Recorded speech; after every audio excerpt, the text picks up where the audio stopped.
지난 시간에 이어서 여성의 유망 직종을 알아보는데요. 강원도에서 경력단절 여성 유망 직종 연구 개발에 나타난 것들을 중심으로 살펴보도록 하겠습니다.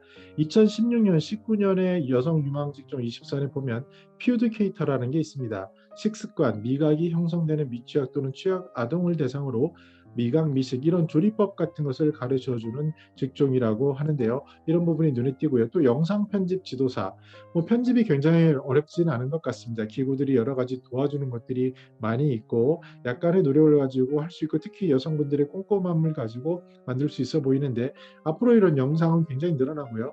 이것을 편집하는 분들의 일손이 현재 좀 부족한 것도 사실입니다. 그래서 어느 정도 전문성을 가진 그런 역할들이 당분간 필요하지 않을까 생각해 보고요. 코딩 교육 같은 경우도 여러 가지 시도가 있었죠. 좀 더 쉽게 학생들에게 가르치는 것, 그러나 이런 부분도 한때 붐을 타고 다시 없어지는 것 같기도 하지만 앞으로 미래사를 생각해 본다면 랭귀지 영어 배우듯이 이러한 것들 부분에 대해서도 여성분들이 미리 준비할 필요가 있고 그런 것들이 더 가속화되지 않나 생각해 봅니다. 아무래도 은퇴 진로 코칭 전문가 같은 경우도 필요해 보일 수 있습니다. 물론 50플러스 재단이나 여러 가지 전문가들이 이런 활동을 이미 하고 계십니다. 그러나 점차 그 욕구는 커질 거고요. 맞춤형으로 자기의 미래를 설계하는 것들, 그러니까 인생 1막을 끝내고 2막을 어떻게 할지 또 3막을 어떻게 할지 이런 것들에 대해서 코칭하는 부분도 여성분들이 볼 수 있는 영역이 아닌가 싶습니다. 그런데 유망 직종을 택할 때는 그 방향성을 봐야 되는데요. 이 보고서에서는 신산업에 대응하는 직종이냐 또는 지역에 맞는 것이냐, 인프라나 현재 실현 가능성을 봤는데 저는 주목해 보는 것이 여성 유망 직종이냐, 즉 이용자가 선호하고 여성 역량을 활용할 수 있느냐가 중요해 보입니다. 그런데 우리가 냉철한 현실을 볼 필요가 있습니다. 현실 세계에서 여성 경력 단절 여성의 구직자의 상위 20개 희망 직종을 보면요. 총무나 일반 사무원, 격리 사무원, 간호조무사, 청소원, 주방보조원, 제조 단순 봉사원, 보육교사, 사회복지사 순으로 이렇게 현실 세계는 앞에서 본 거창해 보이고 있어 보이는 게 아니라 현실에서 일어나는 것들을 중심으로 수요와 어떠한 공급이 이루어지고 있는 것을 볼 수 있습니다. 다시 여성 유망 직종 관련성으로 봤을 때 높은 것들을 육아 전문 관리사, 아이들을 키우는 것들이니까 그렇고요. 치매노 전문 코디네이터, 어르신을 돌보는 것, 그리고 노인 여가 문화 지도사, 반려동물 미용사, 반려식물 전문가 뭐 이런 식의 것들을 정리하고 있습니다. 그런데 직종 선정을 위해서 일반인 말고 약간 그래도 이쪽에 전문성을 가진 전문가들의 설문 결과를 종합해 봐서 10가지를 뽑아 보니까 치매 전문 노인여가, 육아 전문 반려동물 이런 식으로 순이 나왔는데요. 이러한 것들 중에서 6가지 정도를 뽑아서 정리해서 이 보고서에 소개하고 있습니다. 그래서 처음에는 SNS 마케팅 전문가, 그리고 시니어 소프트웨어 전문 강사, 치매 전문 코디네이터, 놀이 전문 시터, 아이들 돌봐주는 거죠. 그리고 이제 반려동물 미용사, 6차 산업 코디네이터. 6차 산업은 주로 이제 여러 가지를 섞는 건데 농어촌 그리고 관광산업 자원을 연계하는 것들로 볼 수 있겠습니다. 그래서 이렇게 6가지를 가지고 우리가 전문적으로 보기 위해서 무엇이 중요하냐면요. 여성분들이 실제로 현실 세계에서 기반을 두고 수요가 있느냐를 가지고 선정하는 것을 우리가 봤는데요. 마찬가지로 그러면 여기서 정해진 6가지가 실제로 수요가 되는 건지 수요처가 있는지가 상당히 중요하다라고 할 수 있습니다. 아무래도 자기가 내가 일을 하려고 하는 의지도 중요하지만 그 일을 필요로 하는 곳이 있는 것, 그것을 수요처라고 할 수 있고요.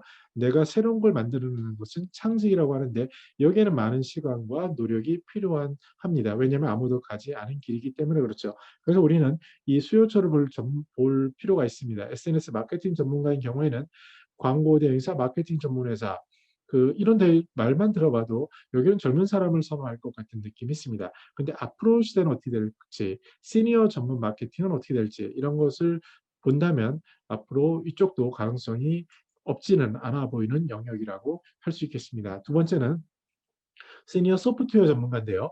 시니어들이 어떻게 소프트웨어를 알아라고 하겠지만 우리의 대상을 초중고생으로 낮춰보거나 조금 이런 것들을 필요로 하는 지역아동센터라든지 이런 것들로 눈을 낮춘다면 수요는 충분히 쓸 수 있습니다. 근데 여기서 중요한 것은 뭐냐면 실제로는 아이들과 눈높이를 맞춰서 이야기를 하느냐 그리고 아이들이 필요한 정보를 아이들이 필요한 방식으로 주느냐에 대한 그런 것이 믹스되는 것이 현장에서는 중요하다는 것을 알 수 있습니다. 실제로 많은 문화예술 행사들이 현장에서 이미 한국교육문화예술진흥원을 중심으로 이루어지고 있는데요.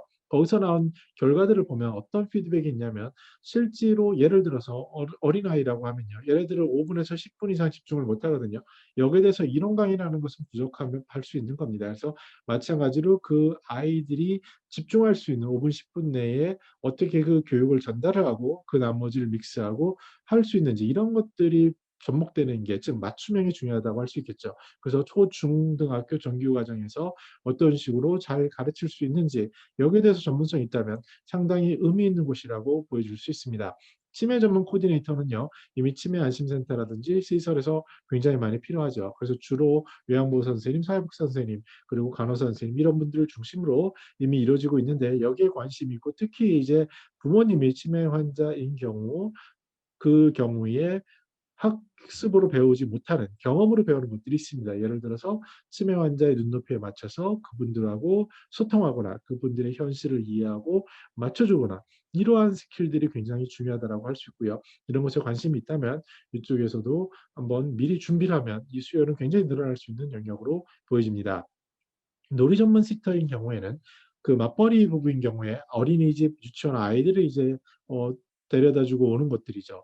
주로 이미 고령층이나 기업이라고 뭐 동작구라든지 이런 곳에서는 시행을 하고 있습니다. 그래서 지역의 어르신들이 지역의 아이를 돌봐주는 그 짜투리 시간이 되겠죠. 시간을 정해서 이런 것들을 하고 있는데 이것을 조금 더 체계적으로 하고 지속적으로 하고 믿을 수 있고 또 아이들의 눈높이에 맞춰 부모님들이 바라는 것을 맞출 수 있는 식으로 할 수 있다면 여기도 굉장히 필요한 그런 일이라고 할 수 있고요. 반려동물은 실은 시니어 산업의 꽃이라고 한 10년 전에 그렇게 얘기할 수 있었습니다. 근데 요새는 어떤 경험이 있냐면 시니어들이 반려동물에 집착하는 정도는 굉장히 높아집니다. 왜냐하면 그만큼 외로움도 커지고요. 그만큼 관계가 형성이 되는데 중요한 것은 우리가 봐야 할 것은 이 반려동물들이 사망했을 경우에 반려동물과 이별했을 때 시니어들이 느끼는 그 좌절감이 상당히 크다는 거고요.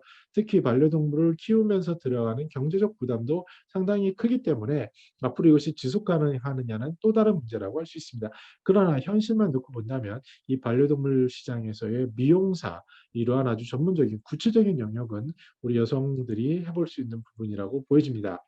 6차 산업은 말은 굉장히 거창합니다. 그리고 다양한 시도들이 현재도 이루어지고 있습니다. 아는 지인도 약 10년 동안 고생을 했는데요. 그래서 믿을 수 있는 농산물 직거래를 SNS나 이런 곳으로 연결하고 거기에 관광자원까지 넣는 연습을 했습니다. 그리고 정말 피눈물을 흘리면서 노력을 했는데 그 사업체로서는 일단 문을 닫은 것을 봤습니다. 그럼에도 여전히 지금 같은 경우에 오히려 타이밍적으로 저도 방어 같은 걸 먹고 싶으면 믿는 어촌, 즉 바닷가에서 곧장 가져온 그곳을 연결해서 할 수 있다면 요새는 이제 택배가 굉장히 발달해 있으니까요. 믿을 수만 있다면은 굉장히 좋은 것 같습니다. 그리고 가격도 맞출 수 있다면 대형 기관, 대기업에 미리 물량을 줌으로써 가격을 맞추는 것을 능가할 수 있는 그런 퀄리티를 맞추고 요새 뭐 마켓컬리라든지 쿠팡이라든지 이런 것들을 이길 수 있는 어떤 진정성을 맞춘다면 하겠지만 이 농산물은 프레시, 즉 신선도가 핵심이고 유통 과정이 어려울 수 있는 거기 때문에 일반인이 접근하기에는 상당히 어렵다고 할 수 있습니다. 그럼에도 불구하고요. 지역사회에 내려가서 그 속에서 한 달살이를 한다든지 그러면서 지역 관광자원을 찾고 거기서 농산물을 찾고 일자리를 찾고 이런 것들에 대해서 연구하는 분들도 계십니다. 그래서 이런 것들은 굉장히 가능성이 높아 보이고요. 이러한 노력들이 접목되면서 또 시대의 흐름과 이러한 IT나 커뮤니케이션 기술의 발달로 인해서 아까 보신 라이브 커머스처럼 앞으로 이런 쪽도 더 뚝심 있게 누가 더 핵심을 잡고 가느냐에 따라 그 성공 가능성이 굉장히 크다라고 볼 수 있겠습니다. 정리해 보면요. 시니어 여성의 유망 측정 선정 로드맵을 먼저 기억할 때 현실과 이상의 갭이 있다는 것을 기억해야 합니다. 누구나 현실적으로 이상적으로는 멋있어 보이고 단어는 멋있어 보이지만 현실적으로 그런 수요가 있느냐를 확인하시는 게 중요합니다. 수요도 없는데 맞는다는 것은 굉장히 어려운 일이고요. 몇십 년이 걸릴 수도 있는 일이기 때문에 그렇습니다. 두 번째는 지금처럼 세밀화되고 맞춤형으로 좁혀지는 이런 세상에서는 지역사회의 특성을 반영하는 게 중요하죠. 그리고 앞으로 고령사회가 더욱 가속화될 것이다. 4차 산업혁명이 뭐 눈앞에 있다. 이런 것은 너무나도 명확한 것들입니다. 그래서 이런 쪽으로 직종의 눈을 발굴하는데 눈을 돌려야 하고요. 실제로 맥킨지에서 나온 보고서에서는 현재 25% 직업이 사라질 것이다라고 전망을 합니다. 그래서 우리가 직접 그 시내를 돌아다니다 보면 임대, 구함, 빈 상가들 이런 것들을 굉장히 많이 보는데요. 이런 쪽에서 우리는 심각하게 고민을 하고 그 새로운 직종 발굴을 위한 원칙들을 생각해 봐야 될 것 같습니다. 그래서 이 보고서에 나온 시니어 여성 적합도를 고려한 6가지 직종을 굳이 꼽아 본다면 치매 전문 코디네이터라든지 아이들 전문 관리사라든지 반려동물의 미용사라든지 놀이 전문 시터라든지 약간 이제 음식에 대해서 가르쳐주고 하는 퓨드게이터라든지 영상 편집을 하는 지도사라든지 이런 쪽은 조금 특심을 가지고 해보면 할 수 있지 않을까 이런 생각을 해보았습니다.